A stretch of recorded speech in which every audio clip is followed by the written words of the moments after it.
Supreme court نے فیصلہ سنانا شروع کر دیا ہے۔ 5 اور 2 کے تناسب سے اپیلیں منظور کی گئی ہیں۔ جسٹس امین الدین کی سربراہی میں 7 رکنی بینچ یہ فیصلہ سنا رہا ہے۔ فوجی عدالتوں میں یہ سویلینز کا ٹرائل تھا جس کی اپیلیں اب منظور کی گئی ہیں۔ بتایا جا رہا ہے کہ 5-2 کے تناسب سے یہ اپیلیں منظور کی گئی ہیں اور 7 رکنی بینچ یہ فیصلہ سنا رہا ہے۔ اہم کیس پاکستان کا فوجی عدالتوں کا کیس جس میں سپریم کورٹ نے اب اپنا فیصلہ سنانا شروع کر دیا ہے۔ فیصلہ محفوظ تھا اور آج سنانا شروع کر دیا گیا ہے۔ 5 اور 2 کے تناسب سے اپیلیں منظور کی گئی ہیں۔ جسٹس امین الدین کی سربراہی میں 7 رکنی بینچ یہ فیصلہ سنا رہا ہے۔ فوجی عدالتوں کا کیس ہے، سپریم کورٹ نے فیصلہ سنانا شروع کر دیا۔ 5 اور 2 کے تناسب سے اپیلیں منظور۔ جسٹس امین الدین کی سربراہی میں 7 رکنی بینچ فیصلہ سنا رہا ہے۔ فوجی عدالتوں کا کیس ہے، سپریم کورٹ نے فیصلہ سنانا شروع کر دیا۔ 5 اور 2 کے تناسب سے اپیلیں منظور۔ جسٹس امین الدین کی سربراہی میں 7 رکنی بینچ فیصلہ سنا رہا ہے۔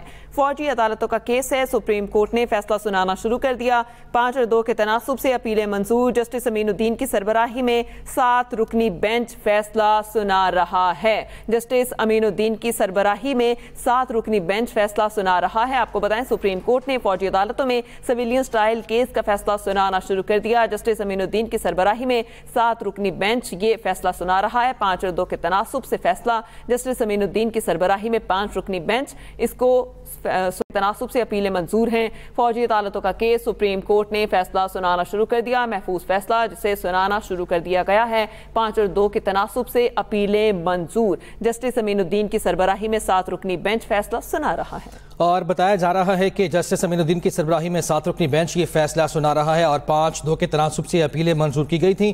اس سے پہلے اگر بیک گراؤنڈ اس کا جانا جائے تو سپریم کورٹ نے جو ملٹری کورٹ میں سویلینز کا ٹرائل تھا اس کو کالعدم قرار دیا تھا، پھر اس کے بعد انٹرا کورٹ اپیل دائر کی گئی تھی۔ پھر معاملہ ہم نے دیکھا کہ یہ آئینی بینچ میں گیا تھا۔ آئینی بینچ کے جب قائم ہوا اس کے بعد تو پھر یہ معاملہ آئینی بینچ میں گیا اور اس کی متعدد سماعتیں ہوئیں اور دونوں جانب سے جو وکلاء تھے انہوں نے اپنا مقدمہ لڑا ہے، جس کے بعد یہ فیصلہ محفوظ کیا گیا تھا انٹرا کورٹ اپیل کا اور سپریم کورٹ نے اب بتایا جا رہا ہے کہ 5-2 کے تناسب سے یہ اپیلیں منظور کر لی ہیں اور بتایا یہ جا رہا ہے کہ 7 رکنی بینچ یہ فیصلہ سنا رہا ہے۔ فوجی عدالتوں میں سویلینز ٹرائل کو غیر آئینی قرار دینے کا فیصلہ کل عدم کرا۔ جسٹس امین الدین کی سربراہی میں 7 رکنی بینچ فیصلہ سنا رہا ہے۔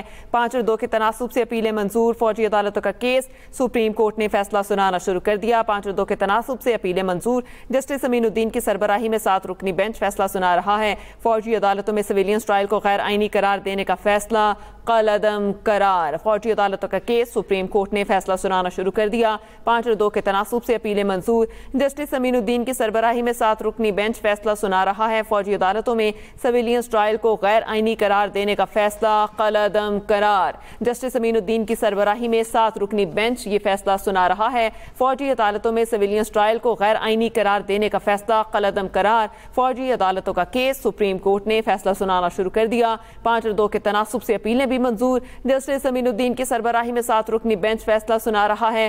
فوجی عدالتوں میں سویلینز ٹرائل کو غیر آئینی قرار دینے کا فیصلہ کل عدم قرار۔ فوجی عدالتوں کا کیس سپریم کورٹ نے فیصلہ سنانا شروع کر دیا۔ 5 اور 2 کے تناسب سے اپیلیں بھی منظور۔ جسٹس امین الدین کی سربراہی میں 7 رکنی بینچ فیصلہ سنا رہا ہے۔ فوجی عدالتوں میں سویلینز ٹرائل کو غیر آئینی قرار دینے کا فیصلہ کل عدم قرار۔ یہ اہم خبر ہے، اہم ڈیولپمنٹ ہے عدالتی امور سے۔ فوجی عدالتوں میں سویلینز کے ٹرائل کا یہ کیس تھا جس کو اس سے پہلے سپریم کورٹ آف پاکستان کی جانب سے غیر آئینی قرار دیا گیا تھا، پھر انٹرا کورٹ اپیل دائر کی گئی تھی۔ اس کے بعد ہم نے دیکھا کہ آئینی بینچ بنا اور اس میں سماعت ہوئیں، متعدد سماعتیں ہوئیں۔ 7 رکنی بینچ نے سماعت کی، جسٹس امین الدین خان نے جن کی سربراہی کی اور 7 رکنی بینچ اب یہ فیصلہ سنا رہا ہے۔ فوجی عدالتوں میں سویلینز ٹرائل کو غیر آئینی قرار دینے کا فیصلہ کل عدم قرار دے دیا گیا ہے۔